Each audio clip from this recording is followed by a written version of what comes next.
Hi everyone. Oh, there is already someone.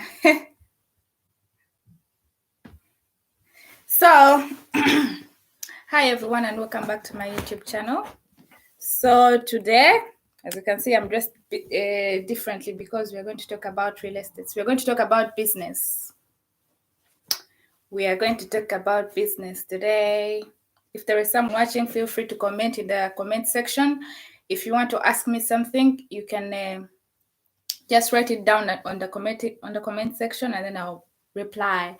Hi, Samantha. Hey. Yeah, actually, Samantha, I'm glad you joined. I really wanted to talk to you about this business, Samantha. You make a lot of money, and I would like to see where your money goes. I am going to tell you where you should put your money, Samantha. Okay? Don't waste your money again. So finally here, for saying, hi, you're welcome. You're welcome. So guys, I'm going to start with the real estates I know. The ones I have, the one that I've invested in personally. In my early 20s, I started the real estate business in Uganda. Rakova, those were my friends. I never told you about it before because, yeah, I was just trying to find my way through, But you can join real estates with the least amount of money you have. You don't need to have like 100 millions or 600 millions or what. I know when you talk about real estate, a lot of people think about like millions and millions and millions and millions. The first time I joined real estates, I had only 5 million shillings. Yeah, I know it's hard to believe, but it's the truth. In my early 20s, like around when I was 23, I joined real estates and I had only 5 million shillings. It's unbelievable, but it's true. I started with land. Land is the most safe real estate asset you can begin with. I would advise anyone to begin like that. When I had 5 million shillings and I wanted to join real estates, I talked to my family, my closest family members. I asked them if I could join real estates with 5 million. They're like, no, never. At least make 12 million shillings. And at that time, I didn't have 12 million shillings, but I really wanted to invest my 5 million. So I insisted, and I told my, those closest family members I was with, I don't want to mention them. I insisted and told them I want to join real business. They're like, no, you could never. Wait until you make 12 million at least. You know what I did? I had an uncle, he was a broker. I went and talked to him. I told him I have 5 million shillings and I want to join real estate business. He's like, yeah, there's no problem. Let me look through what we have. And surprisingly, they had land that costed 5 million. Like, okay, 5 million was the least you could buy. So he had the land in his company that costed 5 million. So we went, we saw the land, and oh my God, it was actually pretty good. Though it was in a place that wasn't yet developed, but it was pretty good. What I'm trying to say is you can enter the real estate business with only 5 million shillings. You don't need to have a lot of money to enter it.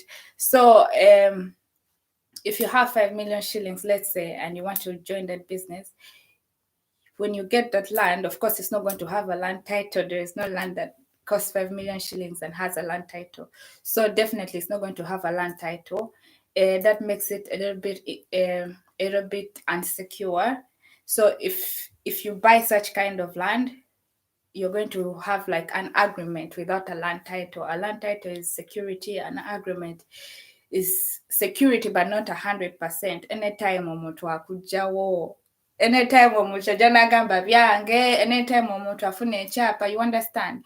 So you're going to have that land, it's only going to be with agreement. And one thing I really caution you, if you start like that, the first piece of land you buy that doesn't have a land title, do not build on it. It's just to invest your money there. Do not build on it. When you build on it, you're taking chances of losing everything in the future. If you buy such kind of land, it's like you're investing your money, you're putting your money there, wait for like 1, 2, 3 years.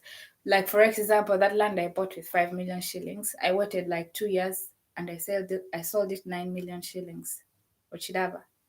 I made profit from 5 million to 9 million. That is like 80% profit, you know.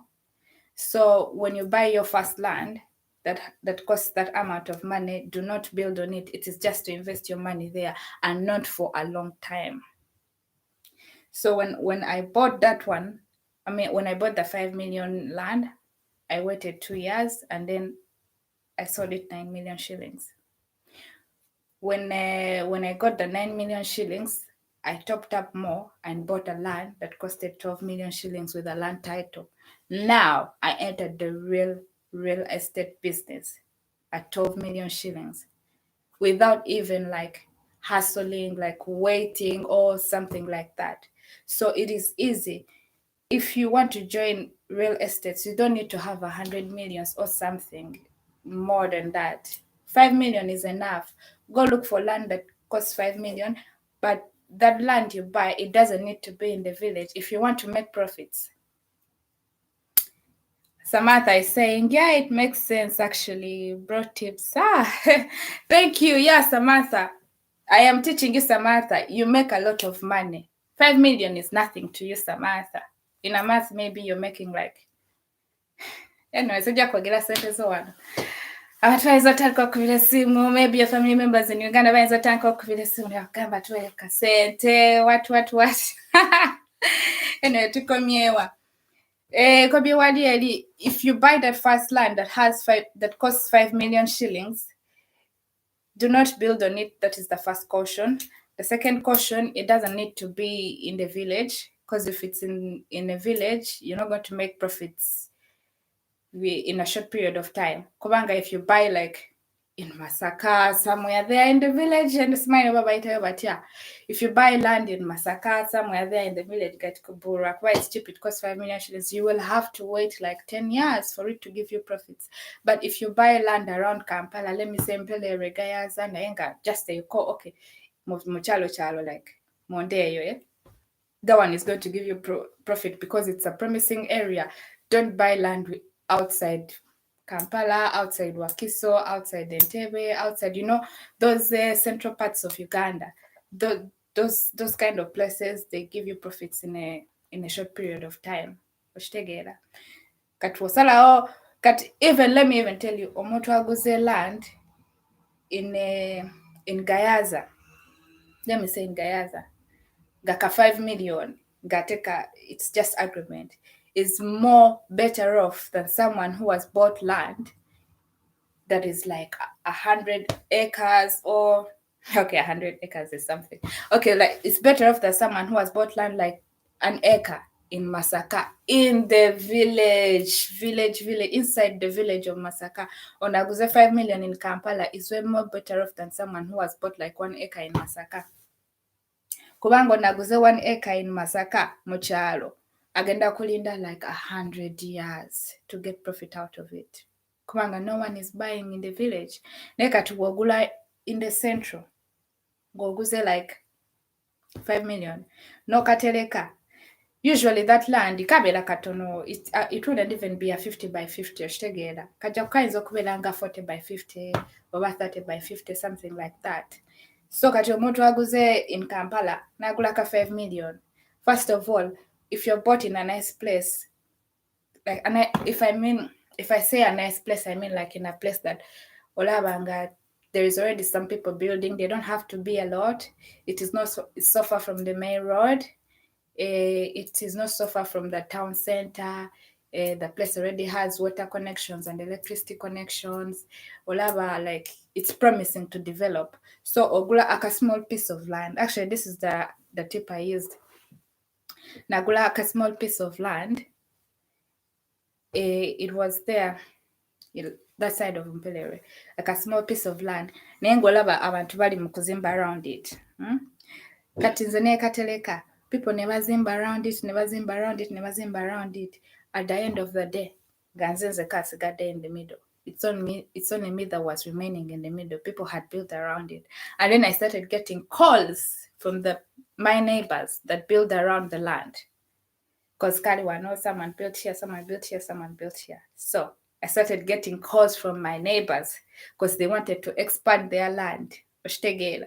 Kati nga bankubira nga baagala kungula kubanga abamu they realize, oh, I need a bigger compound, or I need a bigger parking, or I need to make a bigger fence or something. Kati bonna ne batandika okunkubira nga baagala mbaguze that land. And then I started telling them the prices. Naye nga mbagamba 9 million. Naye nga kimanyi ffenna twagulawo 5 million. Kati eyakkiriza okumpa 9 million, the one that accepted to give me 9 million is the one I went with. That's how I made profit. Okiraba. Kati mu kyalo wogula 1 acre eyo mu Masaka. No one is building there. You're just seeing cows, what people are making farms, what. Of course, when someone buys land to start farming, they have bought enough land to start farming. Of course, even when they want to expand, they will want to improvise with the land they have. So that is the advantage of buying in town. So that is how I made my profit. Era I bought another one, kanako katono, like that, just to ogula in those areas where it's promising and people are building. Ate abantu abali mu kuzimba sensible houses like this nice, oh, it's warm. It's warm.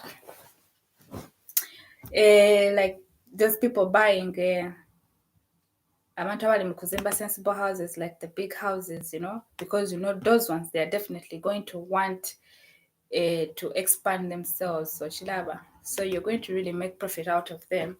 And then another caution I want to give you guys: if you're buying land, avoid certain places like hills. Wobanga otandika kale kaŋŋambe ng'omaze okufuna profit gw'oyagala, and then you've started buying in a place that you really want to build.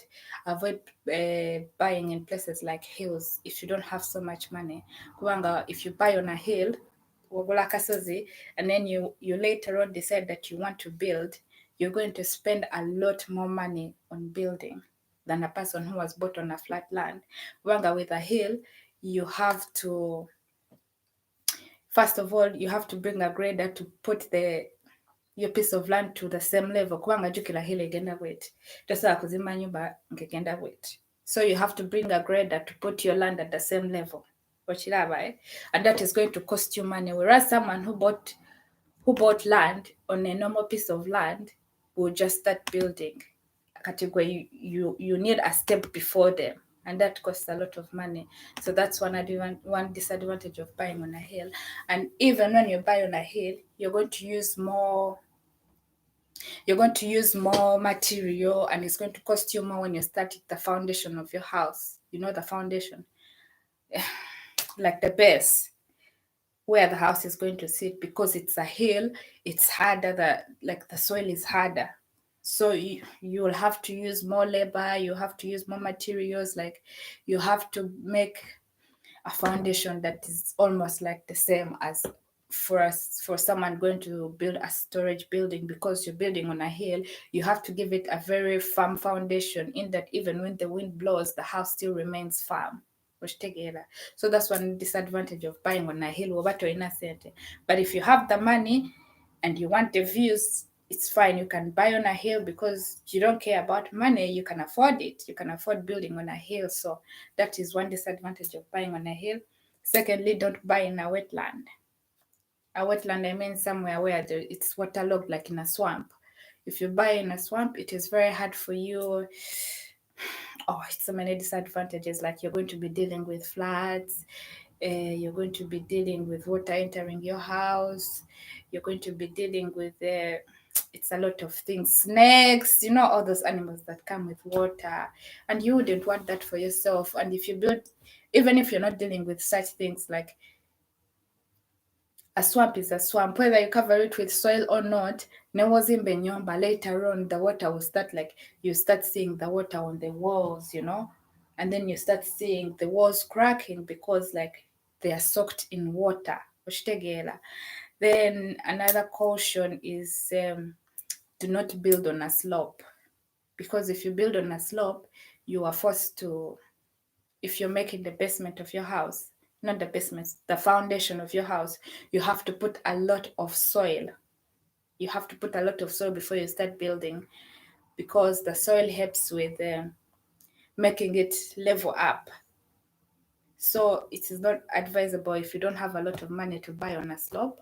You can buy on a slope if you're not going to build there, but if you're going to build there, I wouldn't advise you to buy on a slope. And secondly, people that have built from the hill, in case they have any sewages or something and it rains, all the sewage is going to be going through your land or going through your home, or it's going to be going through your farm, whatever you put there. So that's why I advise you not to buy on a slope too. But you just need to buy in a normal place, flat, promising, almost next to a main road, such things. Then you'll be able to make business. So those are the tips I had for you guys on how to enter real estate business with only 5 million shillings. Just buy the land, leave it there for some time, and then resell it. Make profit. Buy another land, leave it there for some time, sell it, make profit. Buy another one, leave it there for some time, sell it, make profit. As simple as that. How hard can that be? Don't get 5 million and start buying iPhone. Don't get 5 million and start buying cars. Don't get 5 million and start buying, Right now we are all grown up. You all need to have an investment at the end of the day, because tomorrow is not promised. But thank you so much for watching. I hope you enjoyed this video. I hope you learned something. In case of any questions, comment down below and I'll be able to reply you instantly. Have a nice day. Thank you for watching. Don't forget to subscribe, like, and share. Bye bye.